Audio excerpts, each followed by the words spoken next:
Hello, PMI Delaware Valley chapter.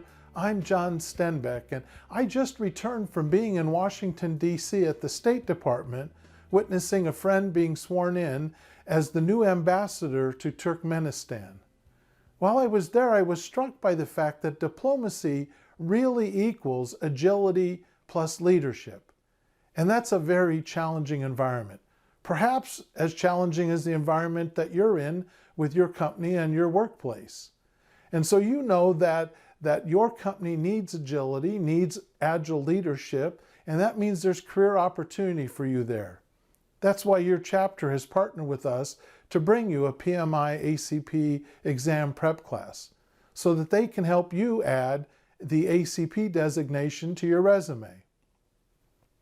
Now, passing any PMI exam is a challenge, and passing the ACP exam means that you have to know Agile and know it thoroughly, and you have to be focused in the way that you study. And you know, that brings up another aspect of the Big Four. Remember GAFA that we talked about, Google, Amazon, Facebook, and Apple? Well, in some respects, they are evidence, really, of what I'll call the technology boomerang. What they started out with was technology companies, or so we thought, and then they really succeeded because they were technology-enabled relationship companies, and that means people-centric. And so that technology boomerang has come back and it says people-centric, and people-centric means leadership. So clearly, to pass the ACP exam, you're going to have to understand the Agile mindset and Agile leadership.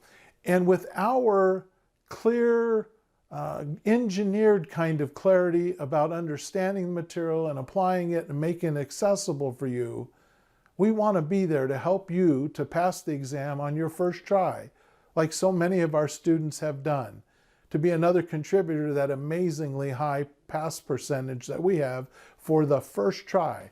There's no reason in the world to take a PMI exam twice if you have a choice, right? So we're focused on helping you pass on the first try. You'll be learning Agile in ways you've probably never considered before, and that will be extremely helpful to you in your career as well as the exam. As I mentioned, I'll be in Philly a few extra days doing some private pro bono events for your chapter sponsors to say thank you to them for all the help they've given the chapter to bring great programs to you. And it's not too late for your organization to become a sponsor and arrange for one of those special pro bono private events while I'm there also.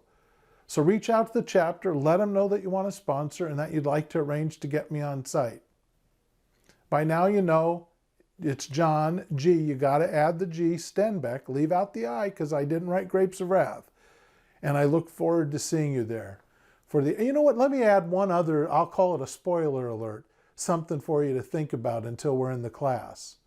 You know, we're all familiar with Tuckman's model. I could even call it Tuckman's gospel or Tuckman's dogma. You know, the one you had to memorize to pass that other PMI exam, where we talk about teams and we say forming, storming, norming, and performing. What if that model is all wrong?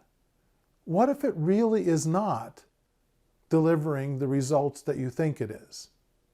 I'll leave that thought with you because I have some really exciting information that'll help you amp up your teams and electrify your results so that you really get noticed, that you end up in the spotlight at your organization. Looking forward to seeing you in class. Stay safe until then.